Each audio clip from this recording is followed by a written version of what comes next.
Hi friends, நல்ல சுவையான டேஸ்ட்டான நன்னாரி சர்பத் எப்படி செய்கிறதுங்கிறத பார்க்கலாம். இதுக்கு நான் ஒரு லெமனை கட் பண்ணி எடுத்துக்கிட்டேன். நமக்கு தேவையானது பாதி லெமன் போதும். நான் பாதி லெமனை தான் புழிஞ்சு ஊற்றிக்கிட்டேன். இந்த டம்ளர் நான் நன்னாரி சர்பத் வாங்க ஓடிட்டேன், எனக்கு ஃப்ரீயாக கிடச்சிது. அதில் தான் நான் இப்போ நன்னாரி சர்பத் ரெடி பண்ணிக்கிட்டு இருக்கேன்.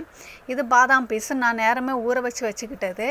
அதில் நான் 2 ஸ்பூன் போட்டுக்கிட்டேன். அதே மாதிரி தான் சப்ஜா சீடை நான் நேரமே ஊற வச்சுக்கிட்டேன். அந்த சப்ஜா சீட்லேருந்து நான் 2 ஸ்பூன் போட்டுக்கிட்டேன். ஐஸ் க்யூப் அதே மாதிரி 2 ஸ்கூப் போட்டுக்கிட்டு அப்புறமா நன்னாரி சர்பத் ஊற்ற வேண்டியதான்.